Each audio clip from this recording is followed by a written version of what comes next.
എല്ലാത്തിൻ്റെയും സൃഷ്ടാവും പിതാവുമായ ദൈവത്തിൻ്റെയും കർത്താവായ യേശുക്രിസ്തുവിൻ്റെ നാമത്തിൽ ഏവർക്കും സ്നേഹവന്ദനം. ഇന്ന് മെയ് 3. ഇന്ന് നമ്മൾ വായിക്കുന്ന ആദ്യത്തെ വായനാഭാഗം ആവർത്തന പുസ്തകം 20-ാം അധ്യായം. ആവർത്തന പുസ്തകം 20-ാം അധ്യായം 1-ാം വാക്യം മുതൽ. നീ ശത്രുക്കളോട് യുദ്ധം ചെയ്യുവാൻ പുറപ്പെട്ടിട്ട് കുതിരകളെയും രഥങ്ങളെയും നിന്നിലും അധികം ജനത്തെയും കാണുമ്പോൾ പേടിക്കരുത്. മിസ്രൈം ദേശത്ത് നിന്ന് നിന്നെ കൊണ്ടുവന്ന നിന്റെ ദൈവമായ യഹോവ നിന്നോട് കൂടെയുണ്ട്. നിങ്ങൾ പടയേൽപ്പാൻ അടുക്കുമ്പോൾ പുരോഹിതൻ വന്ന് ജനത്തോട് സംസാരിച്ച്, ഇസ്രായേലെ കേൾക്ക, നിങ്ങൾ ഇന്ന് ശത്രുക്കളോട് പടയേൽപ്പാൻ അടുക്കുന്നു. അധൈര്യപ്പെടരുത്, പേടിക്കരുത്, നടുങ്ങിപ്പോകരുത്, അവരെ കണ്ട് ഭ്രമിക്കുകയും അരുത്. നിങ്ങളുടെ ദൈവമായ യഹോവ നിങ്ങൾക്ക് വേണ്ടി ശത്രുക്കളോട് യുദ്ധം ചെയ്ത് നിങ്ങളെ രക്ഷിപ്പാൻ നിങ്ങളോട് കൂടി പോരുന്നു എന്ന് അവരോട് പറയണം. പിന്നെ പ്രമാണികൾ ജനത്തോട് പറയേണ്ടത് എന്തെന്നാൽ, ആരെങ്കിലും ഒരു പുതിയ വീട് പണിയിച്ച് ഗൃഹപ്രവേശം കഴിക്കാതിരിക്കുന്നുവെങ്കിൽ അവൻ പടയിൽ പട്ടുപോവുകയും മറ്റൊരുത്തൻ ഗൃഹപ്രവേശം കഴിക്കുകയും ചെയ്യാതിരിക്കേണ്ടതിന് അവൻ വീട്ടിലേക്ക് മടങ്ങിപ്പോകട്ടെ. ആരെങ്കിലും ഒരു മുന്തിരിത്തോട്ടമുണ്ടാക്കി അതിൻ്റെ ഫലം അനുഭവിക്കാതെ ഇരിക്കുന്നുവെങ്കിൽ അവൻ പടയിൽ പട്ടുപോവുകയും മറ്റൊരുത്തൻ അതിൻ്റെ ഫലം അനുഭവിക്കുകയും ചെയ്യാതിരിക്കേണ്ടതിന് അവൻ വീട്ടിലേക്ക് മടങ്ങിപ്പോകട്ടെ. ആരെങ്കിലും ഒരു സ്ത്രീയെ വിവാഹത്തിന് നിശ്ചയിച്ച് അവളെ പരിഗ്രഹിക്കാതിരിക്കുന്നുവെങ്കിൽ അവൻ പടയിൽ പട്ടുപോവുകയും മറ്റൊരുത്തൻ അവളെ പരിഗ്രഹിക്കുകയും ചെയ്യാതിരിക്കേണ്ടതിന് അവൻ വീട്ടിലേക്ക് മടങ്ങിപ്പോകട്ടെ. പ്രമാണികൾ പിന്നെയും ജനത്തോട് പറയേണ്ടത്, ആർക്കെങ്കിലും ഭയവും അധൈര്യവും ഉണ്ടെങ്കിൽ അവൻ തൻ്റെ ഹൃദയം പോലെ സഹോദരന്റെ ഹൃദയവും ധൈര്യം കെടുത്താതിരിക്കേണ്ടതിന് വീട്ടിലേക്ക് മടങ്ങിപ്പോകട്ടെ. ഇങ്ങനെ പ്രമാണികൾ ജനത്തോട് പറഞ്ഞു തീർന്ന ശേഷം അവർ സൈന്യാധിപന്മാരെ സേനാമുഖത്ത് ആക്കേണം.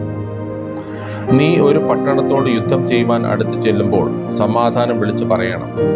സമാധാനം എന്ന് മറുപടി പറഞ്ഞ് വാതിൽ തുറന്നു തന്നാൽ അതിലുള്ള ജനമെല്ലാം നിനക്ക് ഊഴിയവേലക്കാരായി സേവ ചെയ്യണം.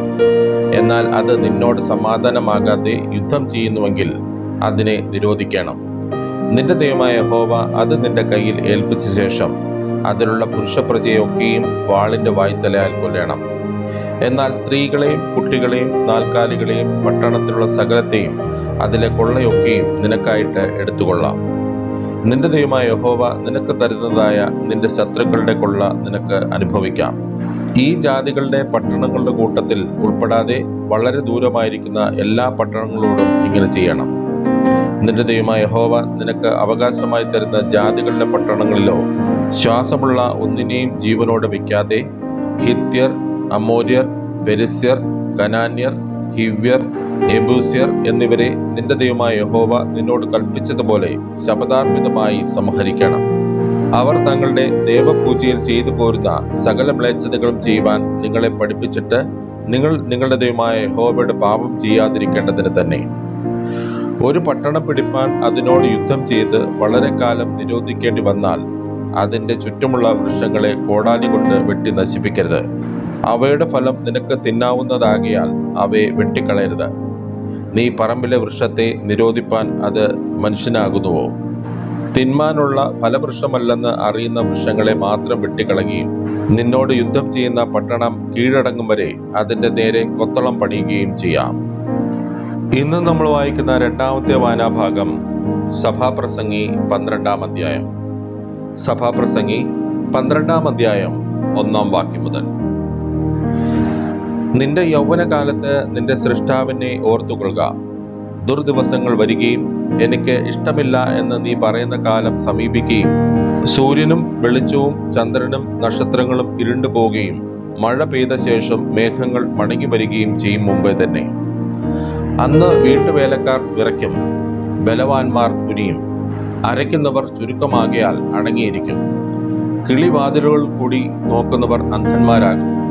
തെരുവിലെ കതകുകൾ അടയും, അരയ്ക്കുന്ന ശബ്ദം മന്ദമാകും, പക്ഷികളുടെ ശബ്ദത്തിങ്കൽ ഉണർന്നു പോകും, പാട്ടുകാർത്തികളൊക്കെയും തളരുകയും ചെയ്യും. അന്ന് അവർ കയറ്റത്തെ പേടിക്കും, വഴിയിൽ ഭീതികൾ ഉള്ളതായി തോന്നും. ബദാം വൃക്ഷം പൂക്കും, തുള്ളൻ ഇഴഞ്ഞു നടക്കും, രോചനക്കുരു ഫലിക്കാതെ വരും. മനുഷ്യൻ തൻ്റെ ശാശ്വത ഭവനത്തിലേക്ക് പോകും. വിലാപം കഴിക്കുന്നവർ വീതിയിൽ ചുറ്റി സഞ്ചരിക്കും. അന്ന് വെള്ളിച്ചരട് അറ്റുപോകും, പൊൻകിണ്ണം തകരും, ഉറവിങ്കിലെ കുടം ഉടയും, കിണറ്റിങ്കിലെ ചക്രം തകരും. പൊടി പണ്ട് ആയിരുന്നതുപോലെ ഭൂമിയിലേക്ക് തിരികെ ചേരും. ആത്മാവ് അതിനെ നൽകിയ ദൈവത്തിന്റെ അടുക്കിലേക്ക് മടങ്ങിപ്പോകും. ഹാ മായ മായ, സകലവുമായ അത്രേ എന്ന് സഭാപ്രസംഗി പറയുന്നു. സഭാപ്രസംഗി ജ്ഞാനിയായിരുന്നത് കൂടാതെ അവൻ ജനത്തിന് പരിജ്ഞാനം ഉപദേശിച്ചു കൊടുക്കുകയും ചിന്തിച്ച് ശോധന കഴിച്ച് അനേകം സദൃശവാക്യം ചമയ്ക്കുകയും ചെയ്തു. ഇമ്പമായുള്ള വാക്കുകളും നേരായി എഴുതിയിരിക്കുന്നവയും സത്യമായുള്ള വചനങ്ങളും കണ്ടെത്തുവാൻ സഭാപ്രസംഗി ഉത്സാഹിച്ചു. ജ്ഞാനികളുടെ വചനങ്ങൾ മുടിങ്കോൽ പോലെയും സഭാധിപന്മാരുടെ വാക്കുകൾ തറച്ചിരിക്കുന്ന ആണികൾ പോലെയും ആകുന്നു. അവ ഒരു ഇടയനാൽ തന്നെ നൽകപ്പെട്ടിരിക്കുന്നു. എന്നാൽ എൻ്റെ മകനെ, പ്രബോധനം കൈക്കൊള്ളുക. പുസ്തകം ഓരോന്നുണ്ടാക്കുന്നതിന് അവസാനമില്ല. അധികം പഠിക്കുന്നത് ശരീരത്തിന് ക്ഷീണം തന്നെ. എല്ലാറ്റിൻ്റെയും സാരം കേൾക്കുക.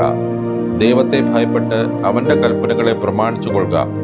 അതാകുന്നു സകല മനുഷ്യർക്കും വേണ്ടുന്നത്. ദൈവം നല്ലതും തീയതുമായ സകല പ്രവൃത്തിയെയും സകല രഹസ്യങ്ങളുമായി ന്യായവിസ്താരത്തിലേക്ക് വരുത്തുമല്ലോ. ഇന്ന് നമ്മൾ വായിക്കുന്ന മൂന്നാമത്തെ വായനാഭാഗം അപ്പോസ്തല പ്രവൃത്തികൾ 11ഉം 12ഉം അധ്യായങ്ങൾ. അപ്പോസ്തല പ്രവൃത്തികൾ 11-ാം അധ്യായം 1-ാം വാക്യം മുതൽ. ജാതികളും ദൈവവചനം കൈക്കൊണ്ടു എന്ന് അപ്പോസ്തലന്മാരും യഹൂദിയിലുള്ള സഹോദരന്മാരും കേട്ടു. പത്രോസ് യെരുശലേമിൽ എത്തിയപ്പോൾ പരിച്ഛേദനക്കാർ അവനോട് വാദിച്ചു. നീ അഗ്രചർമ്മികളുടെ അടുക്കൽ ചെന്ന് അവരോടുകൂടി ഭക്ഷിച്ചു എന്ന് പറഞ്ഞു.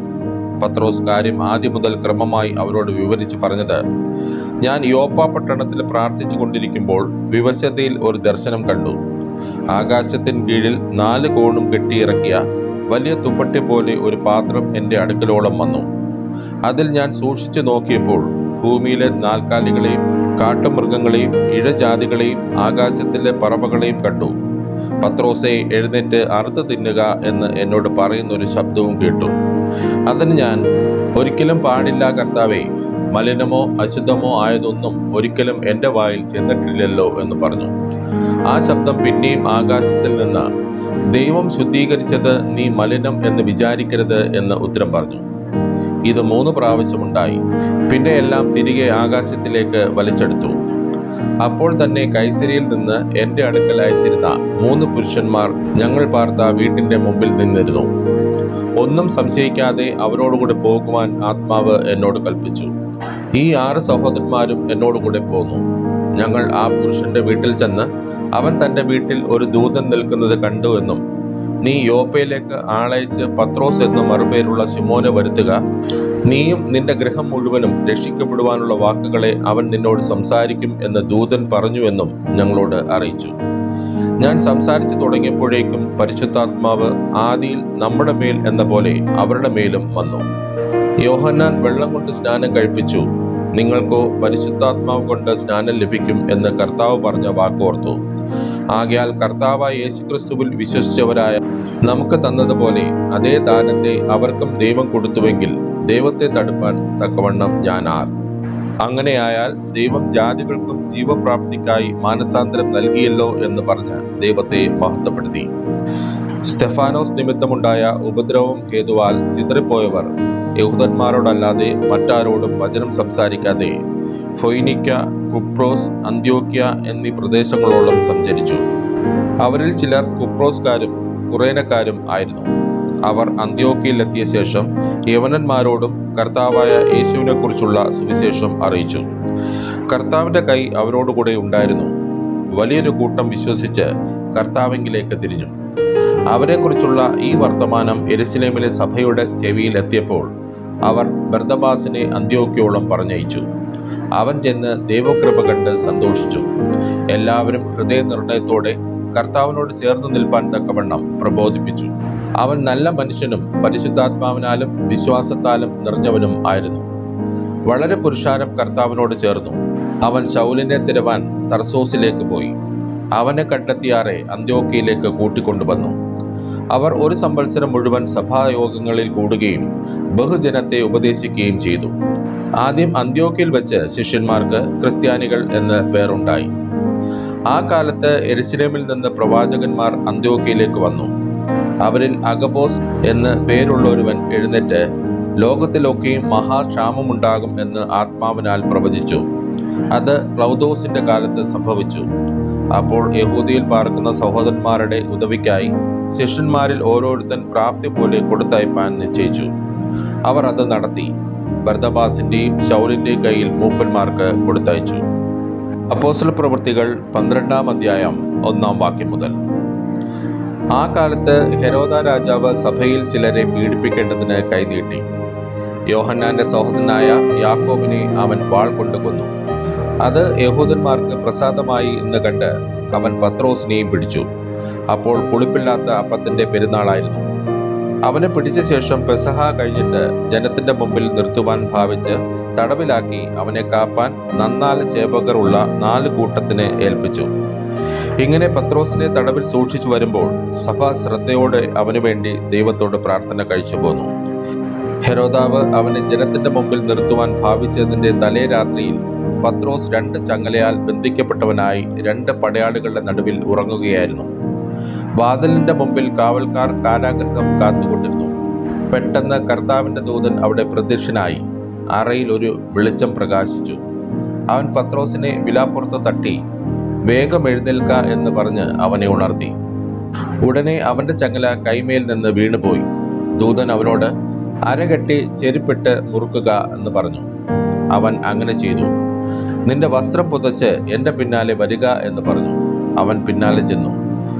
ദൂതൻ മുഖാന്തരം സംഭവിച്ചത് വാസ്തവം എന്നറിയാതെ താൻ ഒരു ദർശനം കാണുന്നു എന്ന് നിരൂപിച്ചു. അവർ 1-ാം കാവലും 2-ാമത്തേതും കടന്ന് പട്ടണത്തിൽ ചെല്ലുന്ന ഇരുമ്പ് വാതിൽക്കൽ എത്തി. അത് അവർക്ക് സ്വതവേ തുറന്നു. അവർ പുറത്തിറങ്ങി ഒരു തെരുവ് കടന്നു. ഉടനെ ദൂതൻ അവനെ വിട്ടുപോയി. പത്രോസിന് സുബോധം വന്നിട്ട് കർത്താവ് തന്റെ ദൂതനെ അയച്ച് ഹെരോദാവിന്റെ കയ്യിൽ നിന്നും യഹൂദ ജനത്തിന്റെ സകല പ്രതീക്ഷയിൽ നിന്നും എന്നെ വിടുവിച്ചു എന്ന് ഞാൻ ഇപ്പോൾ വാസ്തവമായി അറിയുന്നു എന്ന് അവൻ പറഞ്ഞു. ഇങ്ങനെ ഗ്രഹിച്ച ശേഷം അവൻ മർക്കോസ് എന്ന മറുപേരുള്ള യോഹന്നാന്റെ അമ്മ മറിയയുടെ വീട്ടിൽ ചെന്നു. അവിടെ അനേകർ ഒരുമിച്ച് കൂടി പ്രാർത്ഥിച്ചു കൊണ്ടിരുന്നു. അവൻ പടിപ്പുര വാതിൽക്കൽ മുട്ടിയാറെ റോദ എന്നൊരു ബാല്യക്കാരത്തി വിളി കേൾപ്പാൻ അടുത്തു വന്നു. പത്രോസിന്റെ ശബ്ദം തിരിച്ചറിഞ്ഞ് സന്തോഷത്താൽ പടിവാതിൽ തുറക്കാതെ അകത്തേക്കോടി പത്രോസ് പടിവാതിൽക്കൽ നിൽക്കുന്നു എന്ന് അറിയിച്ചു. അവർ അവളോട് നിനക്ക് ഭ്രാന്തുണ്ട് എന്ന് പറഞ്ഞു. അവളോ അല്ല, ഉള്ളത് തന്നെ എന്ന് ഉറപ്പിച്ചു പറയുമ്പോൾ അവന്റെ ദൂതനാകുന്നു എന്ന് അവർ പറഞ്ഞു. പത്രോസ് മുട്ടിക്കൊണ്ടിരുന്നു. അവർ തുറന്നപ്പോൾ അവനെ കണ്ട് വിസ്മയിച്ചു. അവർ മിണ്ടാതിരിപ്പാൻ അവൻ ആംഗ്യം കാട്ടി. കർത്താവ് തന്നെ തടവിൽ നിന്ന് പുറപ്പെടുവിച്ച വിവരം പറഞ്ഞു കേൾപ്പിച്ചു. ഇത് യാക്കോബിനോടും ശേഷം സഹോദരന്മാരോടും അറിയിപ്പിൻ എന്ന് പറഞ്ഞു. പിന്നെ അവൻ പുറപ്പെട്ട് വേറൊരു സ്ഥലത്തേക്ക് പോയി. നേരം വെളുത്തപ്പോൾ പത്രോസ് എവിടെ പോയി എന്ന് പടയാളികൾക്ക് അല്പമല്ലാത്ത പരിഭ്രമം ഉണ്ടായി. ഹെരോദാവ് അവനെ അന്വേഷിച്ചിട്ട് കാണായകയാൽ കാവൽക്കാരെ വിസ്തരിച്ച് അവരെ കൊല്ലുവാൻ കൽപ്പിച്ചു. പിന്നെ അവൻ യഹൂദ്യ വിട്ട് കൈസരിയിലേക്ക് പോയി അവിടെ പാർത്തു. അവൻ സോര്യരുടെയും സീദോന്യരുടെയും നേരെ ക്രുദ്ധിച്ചിരിക്കുമ്പോൾ രാജാവിന്റെ ദേശത്ത് നിന്ന് തങ്ങളുടെ ദേശത്തിന് ആഹാരം കിട്ടി വരികയാൽ അവർ ഏക മനസ്സോടെ അവന്റെ അടുക്കൽ ചെന്ന് രാജാവിന്റെ പള്ളിയറക്കാരനായ പ്ലസ്തോസിനെ വശത്താക്കി സന്ധിക്കായി അപേക്ഷിച്ചു. നിശ്ചയിച്ച ദിവസത്തിൽ ഹെരോദാവ് രാജവസ്ത്രം ധരിച്ച് ഭദ്രാസനത്തിൽ ഇരുന്ന് അവരോട് പ്രസംഗം കഴിച്ചു. ഇത് മനുഷ്യന്റെ ശബ്ദമല്ല, ഒരു ദേവന്റെ ശബ്ദമത്രേ എന്ന് ജനമാർത്തു. അവൻ ദൈവത്തിന് മഹത്വം കൊടുക്കായികയാൽ കർത്താവിന്റെ ദൂതൻ ഉടനെ അവനെ അടിച്ചു. അവൻ കൃമിക്ക് ഇരയായി പ്രാണനെ വിട്ടു. എന്നാൽ ദൈവവചനം മേൽക്കുമേൽ പരന്നുകൊണ്ടിരുന്നു. ബർന്നബാസും ശൗലും ശുശ്രൂഷ നിവർത്തിച്ച ശേഷം മർക്കോസ് എന്ന മറുപേരുള്ള യോഹന്നാനെയും കൂട്ടിക്കൊണ്ട് യെരുശലേം വിട്ട് മടങ്ങിപ്പോന്നു. ഇന്ന് നമ്മൾ വായിച്ചു കേട്ട ഈ വേദഭാഗങ്ങളാൽ പിതാവായ ദൈവത്തിങ്കിൽ നിന്നും കർത്താവായ ക്രിസ്തുയേശുവിൽ നിന്നും ഏവർക്കും കൃപയും കനിവും സമാധാനവും ഉണ്ടാകട്ടെ. ആമേൻ.